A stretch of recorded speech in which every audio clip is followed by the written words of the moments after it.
Magandang hapon po, nanay, tatay, ate Ame. Kauwi mo lang amin ng galing school. Tuloy-tuloy po ang inyong pagpapagawa ng inyong bahay.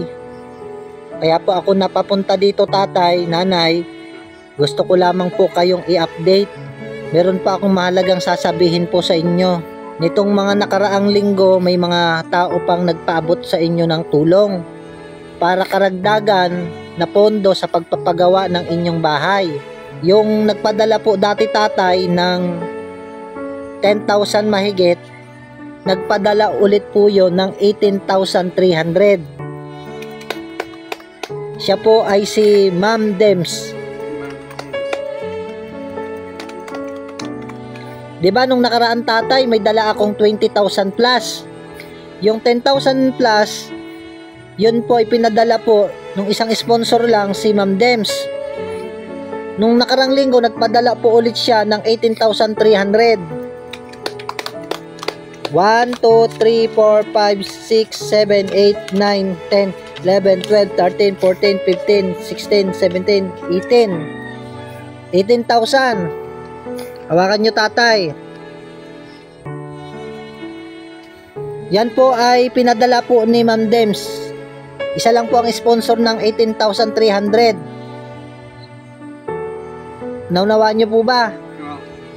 Yan po ay para sa pagpapagawa ng inyong bahay. Meron din po, tatay, na nagpadala po ng 5,000. Si Ma'am Mape Sandoval. Ano, tatay? Busy ka na dyan sa pagbibilang, ha? Oo.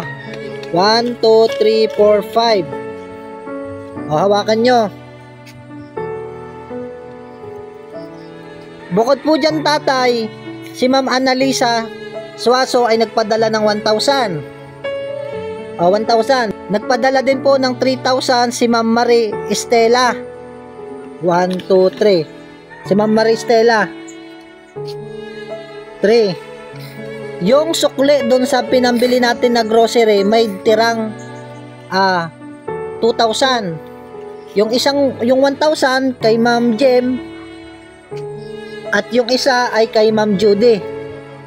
Di bali po, tatay, ang inyong hawak na pera, pondo sa pagpapagawa ng inyong bahay ay 29,000.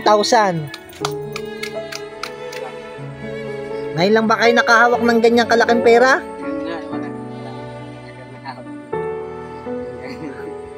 Pinapaypay mo, tatay, ah. Ilalagay natin sa pagpapagawa ng inyong bahay para matapos itong inyong bahay. Yung 20,000 po, tatay, nung nakaraan ay nagastos na po natin sa materyales at paupa doon sa manggagawa. Kaya yan na lang po ang natitirang budget para sa pagpapagawa ng inyong bahay. Kinakabahan ako at ngayon lang ako nakakapit ng kalaking pera. Kinakabahan ka, tatay? Ngayon ka lang nakakapit ng ganyang kalaking pera?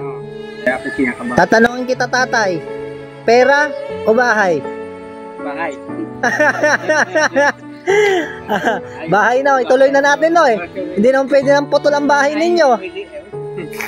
O gusto nyo kayo na maghawak ng pera? Sige, para mailagay natin po sa tama. Ate Ame, anong gusto mong sabihin? Maraming salamat po sa nagpadala ng pera po ang bahay namin. Ikaw, nanay? Maraming salamat. Ikaw, tatay? Maraming din salamat sa nagpadala ng pera.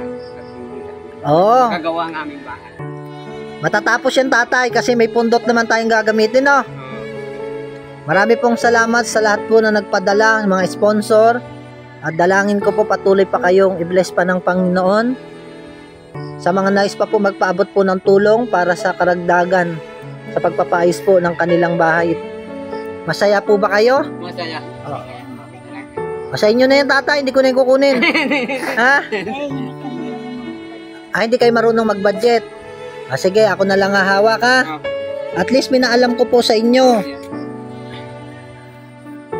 Ayan, 29,000. Tapos may 300 pa sa akin.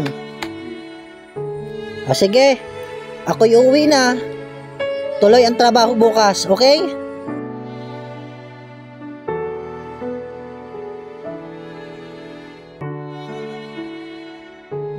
Maraming salamat po sa lahat na nagpadala po sa amin ng pera. Papagawa na po ang bahay namin.